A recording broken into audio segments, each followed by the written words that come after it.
Hi folks, this is Donald. As urban sketchers, do you ever sketch anywhere that is really personal to you, that really means something? Well, in this video, that's what I'm doing. I'm sharing with you a sketch of a place that is very personal to me and my family, because this is Perth Bridge in Scotland, and my Gran lived in the block of flats on the hill at the far end of this bridge, and it would have been her birthday a few days ago, so to mark the occasion I went down to the bridge and took this photograph and thought it would be a fitting tribute to have a go at sketching the scene to remember her. It's a funny thing because most of the time when we're sketching we just pick random places and sketch them, but memory is something that maybe we don't think too much about, is sketching places that already mean something to us, and that's certainly the case here. I used to be really into photography, and there was one year for my granny's birthday I took a photograph of this bridge, had it blown up really large, and we got it framed and gave it to her as a gift. And when we gave her it, she was delighted with it, said it was fantastic, and then I gathered that after I left she said, "Oh, it's very good, but he's painted too many arches." And then of course it was pointed out that this is not a painting, this is a photograph. It's got the exact number of arches that there should be. And hearing that was quite funny because her reaction was not, "My goodness, this painting is so lifelike that it looks like a photograph, and this is an absolute masterpiece." Her reaction was, "There's too many arches." I mean, if I could have genuinely painted something that was so good that it looked like a realistic photograph, I don't imagine I'd be sitting here doing wonky sketches like this with you today. So what I realised as I went further and further on with this sketch, the idea was that I was going to draw the whole scene from the bridge and then the flats and houses in the background that she lived in, because that was the reason for doing this sketch in the first place. However, I realised that I couldn't fit it all in, so what I decided, I could just keep going. And so what you're seeing here is the first half of the sketch on one sheet, and then I continue on with part 2 of the sketch on the next piece of paper once I've finished this side. So this video ended up being double as long as I was expecting it to be. So sorry about that, it is a much longer one, and I realise that very few people have got the tolerance or patience to sit and listen to me prattle on for 20 minutes of their lives, so I do apologise about that. This is as short as I could get it to fit in both sketches, and what you'll see is that it becomes like a panoramic sketch. I've never actually done that before, but I'm always up for trying new things. Because I was doing 2 sketches in one, it actually ended up being about 4.5 hours to complete the whole thing. So yeah, a bit of an epic sketch, and I was especially delighted by the fact that I made very few mistakes in this one, unless you count the whole thing as a mistake in terms of wonkiness. And I know that some of the arches are not the height they should be, and the perspective is a bit shoddy, but that's okay, that just plays into the whole cartoony wobbly style that I use, so I don't ever pay any attention to that. I just draw freely and see what comes out. But in terms of actual drawing mistakes, I didn't make that many glaring errors, which is a refreshing change, because a lot of the drawings I've been doing lately I just feel like they weren't clicking. But this one, I don't know if it was maybe because I really wanted to get this one right, this was personal to me, this place was important, and maybe I just put more concentration into it, I don't know. Maybe that's the answer, sketch places that actually mean something.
So I'm just dotting about all the different shades. I've not really talked too much about the actual sketching process that I use. If you've seen any of my other videos, you'll know all of this already, but I basically use Faber-Castell India ink marker pens, and that's what I use to bring in all the different shading, and I use a permanent Fineliner pen to draw it in the first place. It'd be the same pens you would use if you are a watercolour sketcher, so you can paint over the top of it. It's the same idea, just that I use ink.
And I really did enjoy the fact that I was sketching somewhere that really meant something to me. It was quite personal, and there's so many stories and memories of travelling across this bridge every weekend to go and visit my Gran, and then when you're up in the flats you're looking back over this view, and it's a view that you could only get from up in those flats, and I've no reason to be over there anymore, so I know I'm never going to see that view again, looking back over the city.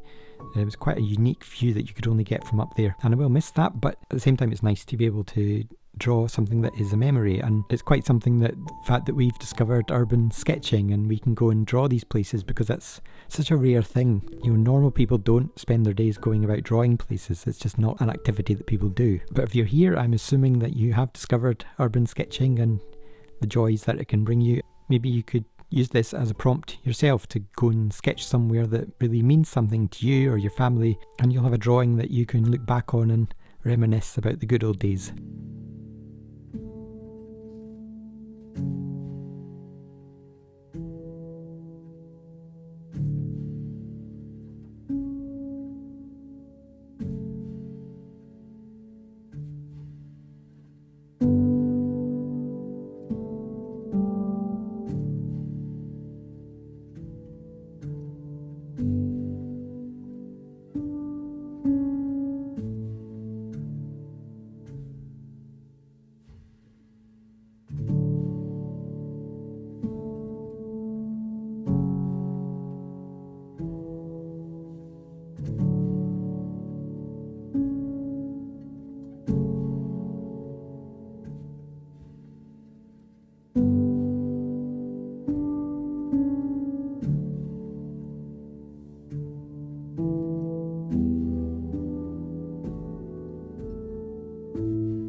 So now on to the second stage, and I start all over again.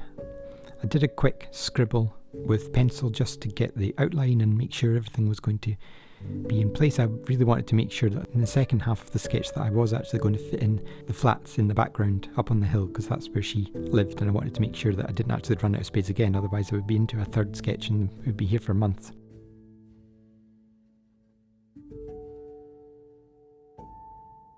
I really exaggerated the lampposts, made those extremely wobbly and adding to the novelty factor, and I can only imagine what my granny would have thought of that. She would have said, "Oh, it's very nice," but then afterwards she'd be saying, "Well, none of the lines are straight," but I didn't want to say anything. But no, he did very well.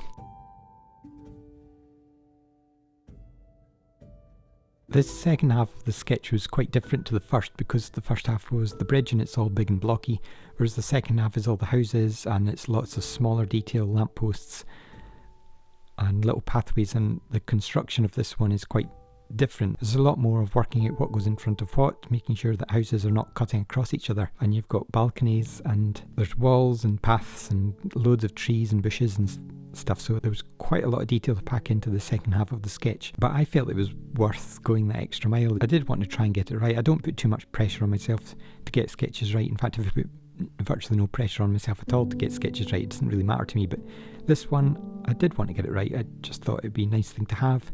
And one of the reasons that I use Bristol board, apart from the fact that it's just a brilliant surface to draw, and this is what cartoonists and illustrators often use because it's just smooth and bright white, and it's really nice to draw on. But one of the other things I like about using this, and I often use it instead of a sketchbook, is that I can take the pages out. I could put this on the wall if I wanted to.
You can't really see it in the little photograph, but there was a road going up in the background, and I made it so steep that it almost looks like it's lifting into the sky. It's like one of those montage cityscapes that you see, which really doesn't look right at all. But it fits fine with the cartoony style that I'm drawing, so it doesn't look out of place. If you were going for a very natural, realistic sketch, then that would be a bit of a disaster, but that was really the only obvious mistake I made.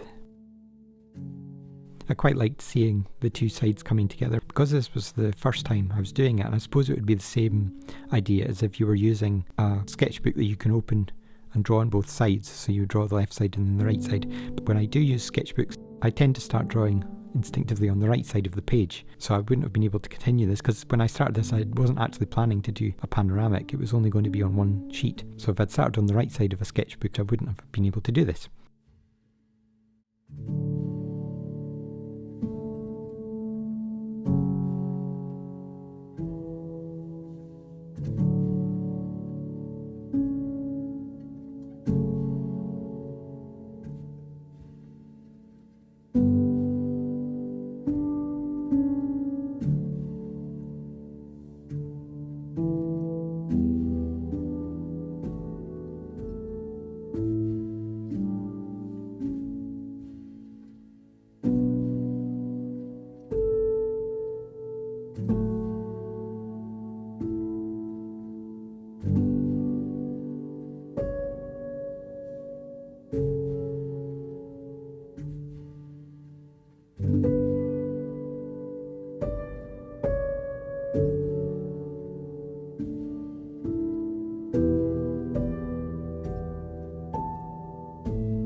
So now you can see it's starting to come together. Once the two sketches are joined up, you get a real sense of the panorama. Now it's just a case of going over everything again in the same process that I went through in the first half of the sketch. So it's the cold grey markers in cold grey 1, cold grey 3, and I only used the two shades, but I did discover a big problem is that the cold grey 3 marker that I was using ran out of ink, and that's a problem when you're halfway through a sketch. And when I went on to the new pen, when you get a new one of these pens, the ink comes out darker initially than it does once it's settled down. I'd done the left side with a cold grey 3 marker and the right side with the new cold grey 3 marker, and the one on the right is much darker because it's a new pen.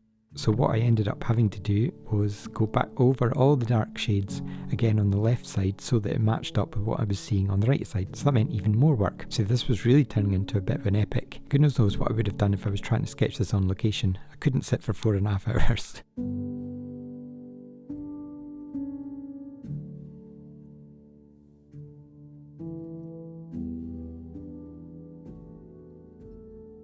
And another thing that my granny would have found quite funny, but she would have also been slightly irritated by, is that my signature thing is to do a black and white picture but use a yellow to turn on the lights. So as well as the lights on the bridge, I decided as a little symbolic gesture I would turn the light on in her flat up in the block. And the mistake I made is that her sister also lived in that block in the upstairs flat, and I got them muddled up. So I actually have turned the light on in her sister's flat and not her flat, and she would find that annoying because she would say something like, she always lands on her feet, that one. So it would have miffed her that her sister got the light turned on, not her.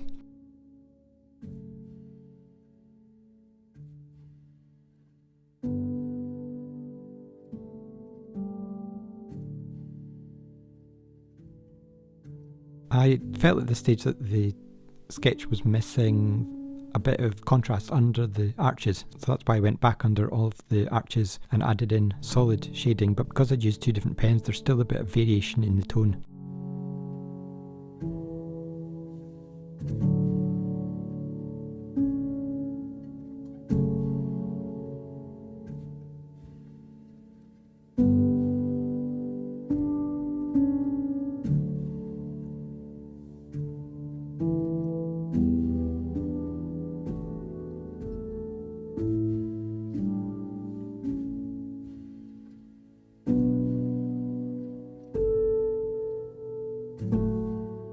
And then I just went over all the other dark areas to match the right hand side of the sketch, and by this stage I was pretty exhausted, but I was really so pleased that I'd managed to sketch this.